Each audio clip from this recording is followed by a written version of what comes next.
ఇద్దరు భార్యాభర్తల మధ్య గిల్లి కజ్జాలు చిలికి చిలికి గాలివానగా మారి ఇద్దరు విడిపోవాలని దాకొచ్చారు. కానీ ఆ అమ్మాయి వీడికి మాత్రం విడాకులు ఇవ్వదు.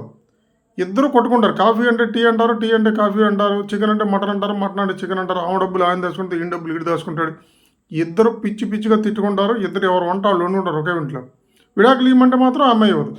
ఇంక వీడికి ఇసుగు పుట్టి ఈ అమ్మాయిని ఎట్టా కూడా చంపేసి ఇంకో పెళ్లి చేసుకోవాలని వీడి మైండ్లో ఒక దుర్బుద్ధి పుట్టింది. సరే అని వీడు ఏం చేశాడంటే ఈ విషయాన్ని వాడికి ఒక ఫ్రెండ్ ఉన్నాడు, హోమియోపతి డాక్టర్ చెప్పాడు. ఇలా నా వైపు నేసేద్దాం అనుకుంటున్నాను నేను, నువ్వు ఏదైనా సలహా చెప్పంటాడు.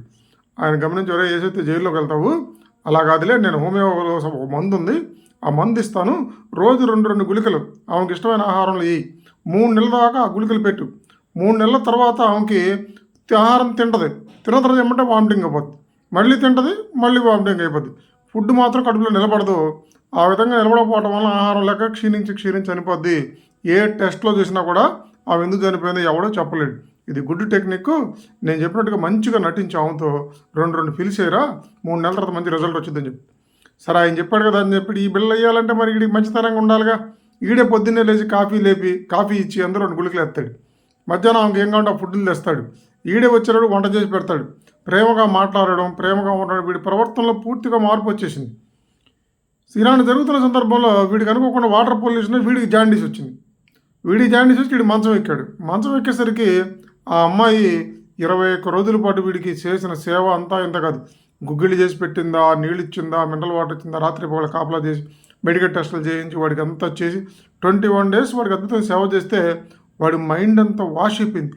వామ్మో, నా భార్య ఏంది, నాకు ఎంత ప్రేమ ఉంది నా మీద, ఈరోజు అవకాశం వచ్చింది కాబట్టి ఆమె ప్రేమ తెలుసుకుని నాకు వచ్చింది, నిజంగా ఈ జబ్బు రాకపోతే నేను నిజంగా ఆమెను చంపాలనుకున్నాను, వామ్మో అని చెప్పేసి ఎంత తప్పు చేశానని చెప్పి ఫ్రెండ్కి ఫోన్ చేశాడు. అరే నా భార్యకి విరుడు ముందు ఇవ్వు, నా భార్యతో కలిసి ఉందాం అనుకుంటున్నాను, నేను ఆమెను చంపాలనుకోవట్లేదు. ఈ అమ్మట ఆ డాక్టర్ చెప్పాడనమాట, ఒరే నేను నీకు ఇచ్చింది చంపే ముందు కాదు, పంచదార గుళికలు, నువ్వు నీ భార్యతో ప్రేమగా ఉంటే ఆమె కూడా నీతో ప్రేమగా ఉంటుంది, నువ్వు ప్రేమగా ఉండాలంటే ఇలా నటించమని చెప్పాను నేను, అది వర్కౌట్ అయింది, ఆమె కూడా తన ప్రేమను ఇచ్చింది. లైఫ్లో వైఫ్ అండ్ హస్బెండ్ మధ్య నువ్వు ప్రేమగా ఉంటే వాళ్ళు ప్రేమగా ఉంటారు. బెస్ట్ సోలు, best heart, made for each other అంటే మనం అలా ఉండాలి. నువ్వు కరెక్ట్గా ఉంటే నీ ఆపోజిట్ నీ యొక్క వైఫ్ కానీ నీ యొక్క హస్బెండ్ కానీ నీతో అలా ఉంటారు. ప్రేమగా ఉంటే ప్రేమనిస్తారు, కోపంగా ఉంటే కోపాన్ని ఇస్తారు. ముందు మనం మారితే తర్వాత వాళ్ళు మారుతారు. బంధాలు నిలబెట్టుకోవడానికి ప్రయత్నాలు చేయండి. లోపాలు చూడమాకండి. అందరూ అట్లాగే లోపాలు ఉంటాయి. వాటిని పట్టించుకోకుండా మీరు మారితే వాళ్ళు కూడా మారుతారు.